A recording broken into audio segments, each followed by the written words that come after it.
the Fast and the Furious series. If a person on the street was to tell me, oh, the Fast and Furious movies, those are so good, they're so good, those movies are really good, I would ask them with bated breath, which ones are good?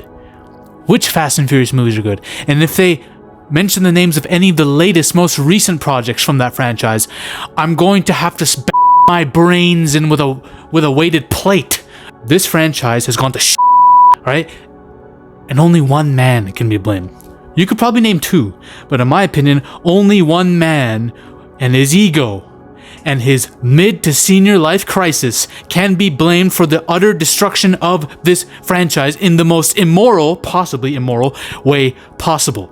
We're gonna go through all the films and figure out what happened, because this is important. This is really important for all future action movies to not make the mistakes that all these franchises make. Some people might call it the MCU mistake. Some people might call it the oversaturation mistake. Some people might call it selling out for the money mistake. I call it something different. I call it a clash of egos. Fast and Furious franchise. Let's give it up for it, ladies and gentlemen. One of the most popular action franchises ever to come out of the 2000s. All right? Since 2001? This shit's still going on strong? Well, going on weak in my opinion, but that's crazy, eh? Crazy. The longevity of this franchise. I rewatched the first Fast and Furious the other day, and I'm gonna be honest with you guys. I was surprised. It's been a while since I've seen it, and I thought to myself, wow, this is a good movie. It's got characters I actually like, characters that I care about. It's got a story that's compelling. It's got a plot, it's got conflict, it's got actual human drama in it. It's pretty good, and it doesn't need to rely on car action scenes, which are the racing scenes in this are the worst in the film, in my opinion. It's the drama, the dialogue, the characters are all so cool and fun. All right, let's be honest. This movie can't be made today. Vince calls Brian an F slur within the first 10 minutes of the movie. That's what I'm talking about. This is a movie with balls. You got Dominic, I'm in your face, coming at Brian. You got some of the most iconic lines you've ever heard. I like the tuna here. Bullshit, asshole. No one likes the tuna here. Come on, guys. Are we serious with this? Another iconic, one of the most underrated lines of the franchise. You don't know that fool for shit, Dom. Vince, there was a time I didn't know you. That was in the 3rd grade. This is, you don't get this kind of dialogue between characters in the new movies now. Can we all agree with that? You just get Rome and Tej being idiots. Which is fine, because Rome is awesome, and Tej is annoying as hell, which I'm going to get to. Paul Walker is the heart and soul of the franchise, arguably. And you can say anything you want about Paul Walker. You can talk shit about my boy all you want. Oh, he's not the greatest actor. He doesn't have the greatest range. He's got charisma. He's got a look that can kill the ladies. He's got the action lead look to him. And he's got the attitude to back it up. I love the fact that he was literally... We didn't know that he's an undercover cop until like 40 minutes into the movie. And when Dom finds out, you shit yourself, because Dom looks like he's about to kill him when Brian reveals that he's an undercover cop, all right? And let's talk about Dom. This is when he was at his most charismatic, bro. This is when Dom was likable. Not like he is now, a stoic, stone, immortal soldier who has no flaws. No. Dominic in this... He had the charisma, personality. He's like that alpha male that you want respect from, you want to feel like you are in his pack, That's what Brian felt for Dom. All right. Dom was that guy.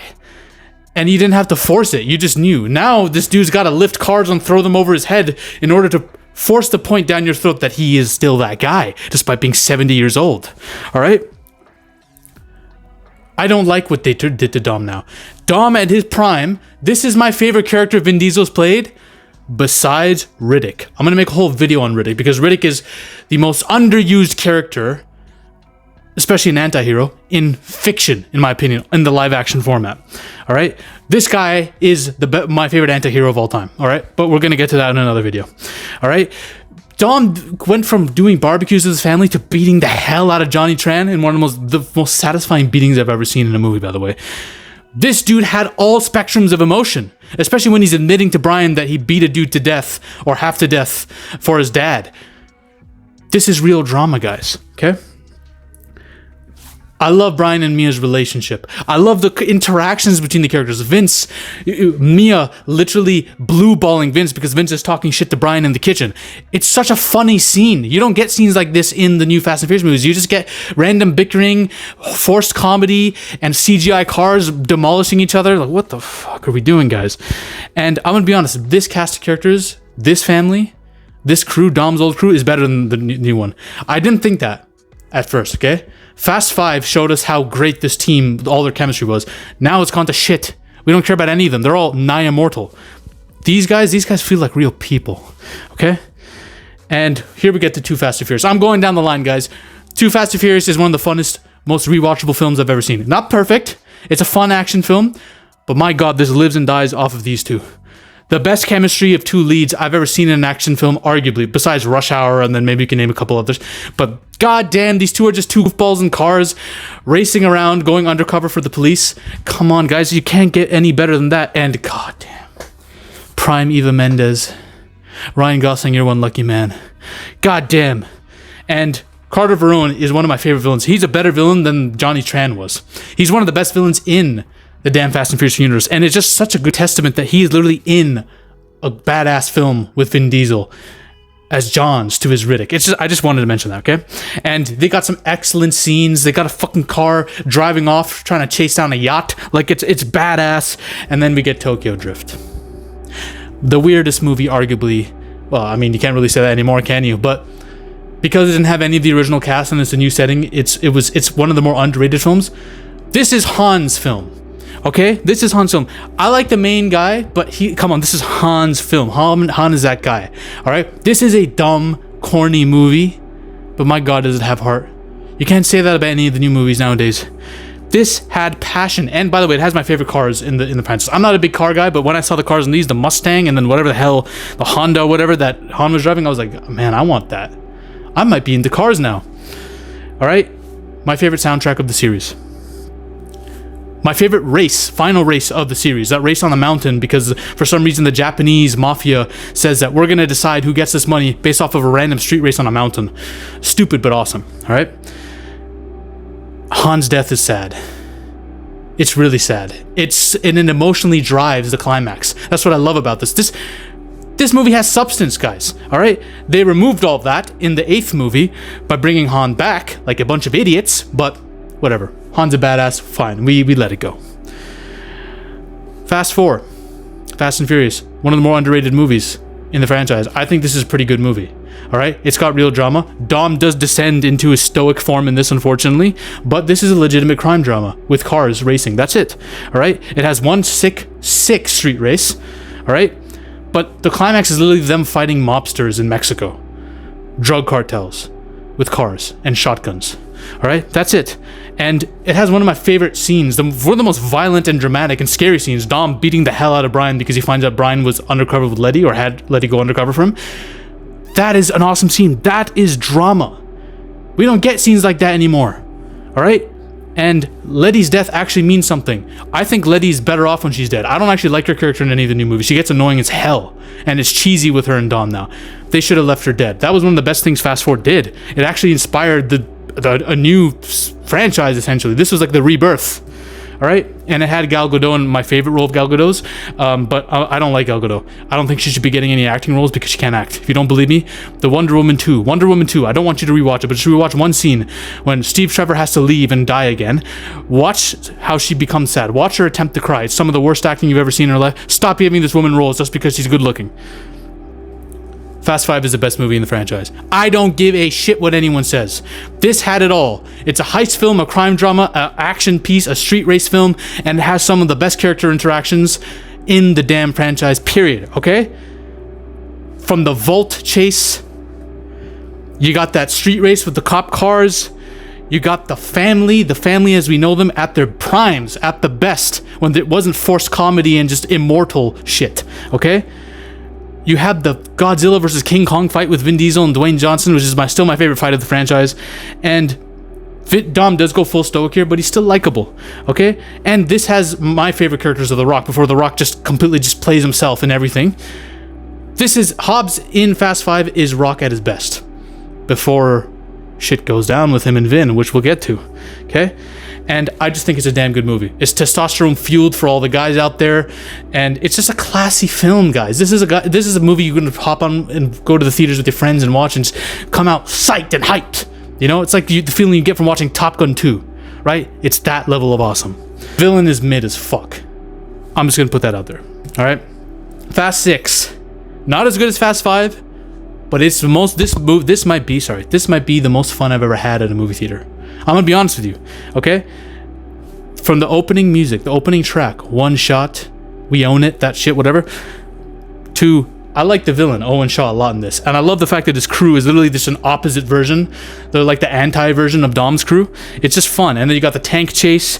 This is that final plane fight, the 2v2 with Dom and Hobbs teaming up is badass. It's awesome. They do that fucking lift thing where Hobbs comes over the top and it's a WWE moment. It's awesome. It's awesome, guys. You have this weird scene where Dom begins his descent into becoming immortal and taking no damage despite doing world life-ending feats. Like, it's just stupid. And him and Letty is the corniest part of this. I hate Letty scenes in this. I can't watch them. I have to skip them because she's just, I don't know what it is. I love Michelle Rodriguez, okay? I slightly question her acting ability and range.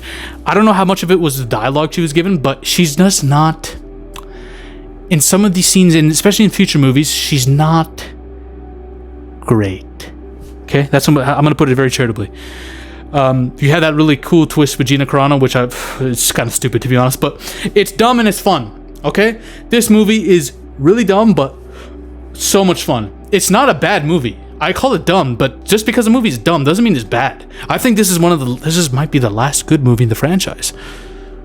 Hot take?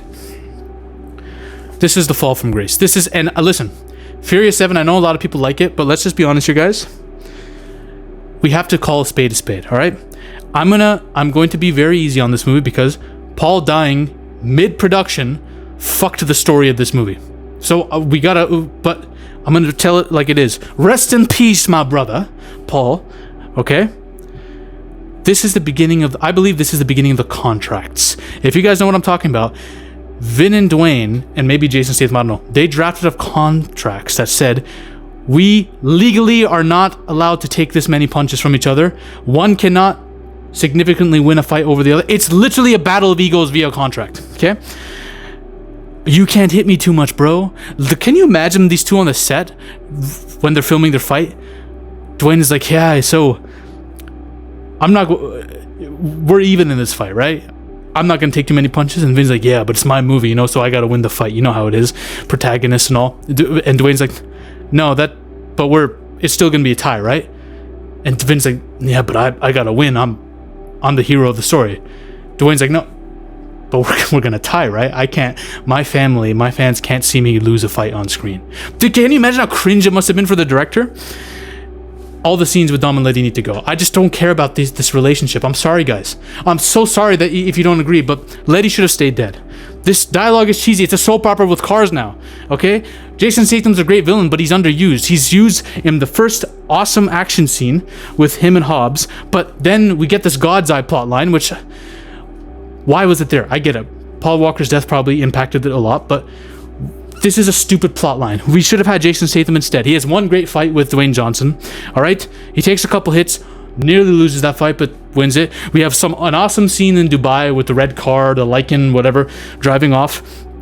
And then we have the final fight where Dom kind of beats his ass towards the end. I'm gonna be honest, this is where the contracts must have come in because Vin Diesel probably said he had to win and look really good doing it. And then he stomps on the concrete and it causes an earthquake. We have lost the pot now.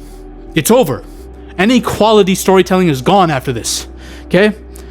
He drives off a mountain and takes no damage. He's immortal. He's a superhuman now. He's a god. These two can't die. It's been established now. One takes a drone hit right in the face via a truck, and the other one drives off a mountain unscathed and beats the hell out of Jason Statham, even though we know Jason Statham would violate Vin Diesel in a real fight. The one good thing I'll say about this, it has some fun scenes. The final send-off to Brian is well done. It's respectful. I think this should have been the end of the franchise, but unfortunately, it wasn't. And It's a typical B action spy movie. They're spies now. They're no longer street racers, they're spies. We just have to come to terms with that, guys. And then we go off the metaphorical cliff with Fast 8. It's not a bad movie. Well, I mean, I wouldn't say it's a good movie either. But it's like, what the fuck am I watching at this point, right? I mean, I don't like Charlize Theron as this hacker villain who's OP and has nukes and then can kill a bunch of people with her assassin skills. Like, it's just too much. Charlize Theron in this is hot as hell, don't get me wrong, but it's too much. Why? Oh, I want to control the nukes, so when someone steps out of bounds, I'll be the one to decide like, what the fuck? This is a Fast and Furious movie, bro. Keep it chill. Everyone in this film can't lose a fight. They're all expert assassins. They're all expert martial artists. Even though Tej is literally works on a garage and somehow he's the best assassin of them all. What? What the hell what are we doing here? Dom is redirecting torpedoes into the fucking submarine that they came from. Clint Eastwood's son, Scott Eastwood, you're Mr. Eastwood, you're not him, bro. I know what they're trying to do. They're trying to have a replacement, a standby Brian O'Connor. You know? Our token white boy that can be a stand-in for Paul Walker. No. He is not good in this role. It's not that he's not good. He's just nothing. There's nothing to him. He takes up space. I love Kurt Russell and everything. The Mr. Nobody plotline is what's making this franchise just a spy thing now, and it's terrible. But he is so awesome and charismatic in everything he's in that I can't hate on him. I can't. All right? The best thing is these two. The best thing that Fast 8 gave us is these two idiots and their chemistry. They're so good together. And the prison scene's the best. That fight scene. And then Jason Statham saving the baby on the plane is so adorable. It's so stupid and dumb. It's just a way for us to root for the villain. But I love it. Okay? I love it. And then he joins the family. He killed Han. Han is rolling in his grave right now. Look at Tyrese in the back. He's like, what the fuck is this, bro? This guy tried to kill all of us last movie. Now he's part of the family now. He's welcome to the barbecue. Stupid. And then we got Hobbs and Shaw, which expands on the chemistry of the two from Fast 8, but it goes overboard. Like, this is a movie we realize that once we get a good thing, we don't want too much of that good thing, all right? I like the sister for more reasons than one. I like her. She's a great addition. Besides that, like, what the fuck are we doing here? Idris Elba's literally... We're now introducing superhumans into it. Just when you thought Rock and Vin weren't already superhumans enough, you literally have superhumans in the movie now. And even then, it doesn't matter. Dwayne takes uppercuts from someone who's as strong, if not stronger, than Captain America. The fuck? Oh, they're teaming up. It's teamwork that they have to beat the superhuman? I'm gonna skip. Hobbs and Shaw is just nothing, okay? Some cool action scenes here and there, but that's it, alright? Fast 9 is trash. Garbage. Alright? John Cena as a villain, no. Keep him comedic, keep him humorous. They did that well in Fast X. Him as a stoic villain is it's shit, alright? Han coming back ruins everything from Tokyo Drift. It takes away stakes from the entire franchise. It retcons everything. His daughter, or the girl that he helped, and her DNA matches a satellite, and her DNA allows you to hack into a satellite that will end the world. It's so fucking stupid, my god. You have Dom swinging from tree vines, which is actually pretty funny, I'll be honest. You got him. This is a cool scene too. Them taking out that long truck. Dumb as hell. They go to space, but bro, honestly, listen, the fans are a problem. Because we're already saying, let's see what they can do to top the other movie. They're gonna fight dinosaurs next. They went to space. Guess what? It wasn't that memorable. We don't care. All right, I felt nothing watching them go to space. Because they can do no wrong. They're just immortal. You don't fear for them. And why is she still in this, bro? Kill her off. Fast X. It's Momoa's movie. He makes the movie. Without him, you have nothing. He's the only fresh thing in a Fast and Furious movie now. And thank you for having Danielle Melchior in this. She's one of the most beautiful women on the planet. Okay? She's a great addition. There's a reason Momoa tried to lick her. I bet that was improvised, out of script. Okay? Why is Charlize Theron in this? And why are they making her a good person? They're trying to make her a hero. They're trying to put her in the family. She literally offed Helena. Helena's Chris Hemsworth's wife. You don't fuck with her, okay? She killed the mother of your child, Dom. And you're gonna invite her to the family, which we know they're gonna do. And then Gal Gadot was brought back. Like, stop giving her acting roles. Stop bringing back people from the dead and bringing villains in the family. Stakes are all gone in this franchise. It means nothing, okay? So what happened? How's this series digressed to such a level? Okay? There's a couple different reasons, right? When Paul left, the soul of the franchise died. It became about money afterwards, okay? Without him, these other characters aren't as interesting. Dom doesn't have a personality without Brian to bounce off of, and Mia, she doesn't have much to do. She just comes in for a quick action scene, and I want Mia to have stuff to do. Look at her! Jordana Brewster is one of the beautiful, hottest women on the planet, okay? And we gotta get to Vin. This man, over time, became a cringe lord. He lost his mind, okay? There's a couple of examples, alright? And it's proven in his attempts to wiggle out of the Fast and Furious franchise and try to do movies on his own in the back and not rely on the franchise. He couldn't. He tried with Triple X 2 to build that franchise out. Couldn't. It failed. The Last Witch Hunter, whatever the fuck, like, it bombed, okay? They've been trying for the last decade to get a Riddick movie out. They just can't do it, and they don't have confidence in it because Vin Diesel could easily, I guarantee you, could easily find funding for a Riddick movie, but he won't. He's reliant on this franchise to the point where he's desperate to get as many out because that's his career. His income relies on this now.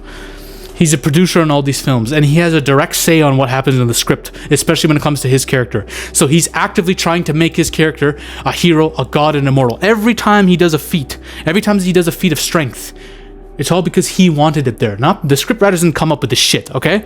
And we're starting to see his mind slip. In the last recent interviews in the last decade, in the last 5 years, he had that one cringe interview where he was trying to come on to this reporter despite having a wife. He made a song for Paul Walker, which it sounds so weird seeing him sing. Okay, the song's not terrible. It's better than KSI's last song, but, you know. And both him and Dwayne Johnson had a massive battle of egos. Now, I know a lot of you are going to say, Dwayne Johnson should be primarily blamed for this. No. I'm going to blame Vin Diesel because it is effectively his franchise. I know Dwayne Johnson tried to take it over, and we're going to get to Dwayne. But I'm going to be honest with you guys, okay? Both of them are having mid-senior life crisis. They don't want their youth strength to end, okay? Dwayne Johnson tried to take over the DCEU. He's tried to take over every single goddamn franchise he's been a part of. There's a reason why Ryan Reynolds, who should be in a rivalry with no one, should hate no one. There's a reason why Ryan is annoyed by Dwayne. Dwayne pisses in water bottles. He arrives late to set. He treats the set like shit. Remember, he accused Vin of doing this on the Fast and Furious franchise? Maybe they were both doing it. Maybe they're both their egos are the size of God now, right? And the thing that both these, I feel like literally both of them are hanging on to their star days as much as possible. Vin cannot handle the fact that he's aging out and he only has this franchise, because without this he can't star and lead a new action franchise. He's too old. They're gonna try to make a new Riddick movie. I've seen the proposed plot of that movie. Don't like it. And Vin's too old for Riddick now. Let's just be real. He can't play what we're gonna see Vin and his daughter, Riddick and his daughter. That's no. I'm sorry. There's a reason why Dom does all these crazy feats of strength, lifting cars like they're nothing, heroically saving the woman with a shield, beating the shit out of their villain. Dom has gotten stronger with age, despite being 70 years old almost. And Vin has direct access to the script. He's producing the damn thing. He might as well be directing it, for God's sakes. He wants this. And he wants to top all the action, so he can look immortal. So he can show his fans that he's still that guy. And the movies are suffering because of it. Alright? Both Dwayne and Vin, with their massive egos, need to take a note from Tom fucking Cruise, okay? Tom, the man who gives us banger after banger after banger. Even when a movie flops, like the last Mission Impossible, it's still it's a hell of a lot better than the Fast and Furious movies. Tom has an ego. Sure, he's deserved it. He has his own production. He wants to lead his own films. But he puts the audience first. He wants to do his own stunts. He makes sure the writing is on. He makes sure the writing is on point. He makes sure that he's actually telling stories. He worked on Top Gun 2 for the last decade to make it good for the fans. He doesn't care about using CGI. He wants everything to be practical so the fans know it's real. Dom doesn't care about that. Vin Diesel doesn't care about that. Vin's like, oh, we'll do everything CGI. We'll airbrush my fat body. We'll make me look jacked as hell. And then I'm going to lift a fucking car. And kill, and Momoa will have nothing on me. Vin Diesel's blaming Jason Momoa's performance on the reason why the last Fast X bombed, apparently. What the Rest in peace, Brian. Rest in peace, Paul Walker. You were the man. Without you, this thing has gone to shit. That's all I gotta say, folks. Take a note from Tom Cruise, guys. Top Gun 2 and Mission Impossible movies are awesome. I look forward to everything this man does. Like and subscribe.